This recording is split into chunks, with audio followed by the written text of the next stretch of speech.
নমস্কার বন্ধুরা, welcome to election mania channel. আজ আমরা আলোচনা করব 283 নম্বর বারাবণী বিধানসভা কেন্দ্র নিয়ে। 2014 সালের লোকসভা নির্বাচনে এই কেন্দ্র থেকে তৃণমূলের প্রাপ্ত ভোট 30.36%, বিজেপির অপ্রাপ্ত ভোট 31.25%, বামফ্রন্টের প্রাপ্ত ভোট 26.36% এবং কংগ্রেসের প্রাপ্ত ভোট 6%। এই কেন্দ্র থেকে বিজেপির বাবুল সুপ্রিয় তৃণমূলের দোলা সেনের থেকে 1413 ভোটে এগিয়েছিলেন। 2016 সালের বিধানসভা নির্বাচনে এই কেন্দ্র থেকে তৃণমূলের প্রাপ্ত ভোট 47.13%, বিজেপির প্রাপ্ত ভোট 32.5% এবং বামফ্রন্ট ও কংগ্রেসের মিলিত প্রাপ্ত ভোট 15.35%।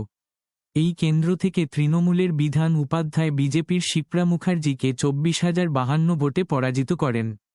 2019 সালের লোকসভা নির্বাচনে এই কেন্দ্র থেকে তৃণমূলের প্রাপ্ত ভোট 37%, বিজেপির প্রাপ্ত ভোট 47.77%, বামফ্রন্টের প্রাপ্ত ভোট 7.09% এবং কংগ্রেসের প্রাপ্ত ভোট 2.55%।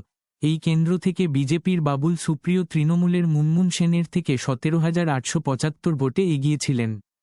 2021 সালের বিধানসভা নির্বাচনে এই কেন্দ্র থেকে তৃণমূলের প্রাপ্ত ভোট 52.26%, বিজেপির প্রাপ্ত ভোট 38.4% এবং বামফ্রন্ট ও কংগ্রেসের মিলিত প্রাপ্ত ভোট 5.3%। এই কেন্দ্র থেকে তৃণমূলের বিধান উপাধ্যায় বিজেপির অরিজিৎ রায়কে 23,457 ভোটে পরাজিত করেন। 2024 সালের লোকসভা নির্বাচনে এই কেন্দ্র থেকে তৃণমূলের প্রাপ্ত ভোট 51.14%, বিজেপির প্রাপ্ত ভোট 36.48%, বামফ্রন্টের প্রাপ্ত ভোট 8.37% এবং কংগ্রেসের এই কেন্দ্রে কোনো প্রার্থী দেয়নি। এই কেন্দ্র থেকে তৃণমূলের শত্রুঘ্ন সিনহা বিজেপির এস আলুওয়ালিয়ার থেকে 25,523 ভোটে এগিয়েছিলেন।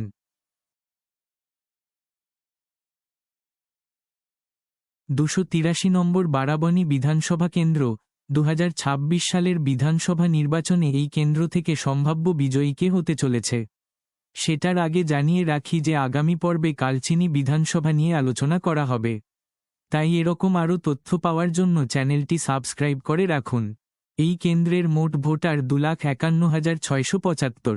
এই কেন্দ্র থেকে তৃণমূলের সম্ভাব্য প্রাপ্ত ভোট 46.02% ও বিজেপির সম্ভাব্য প্রাপ্ত ভোট 43%। 283 নম্বর বারাবণী বিধানসভা কেন্দ্র। 2026 সালের বিধানসভা নির্বাচনে এই কেন্দ্র থেকে সম্ভাব্য বিজয়ী হতে চলেছে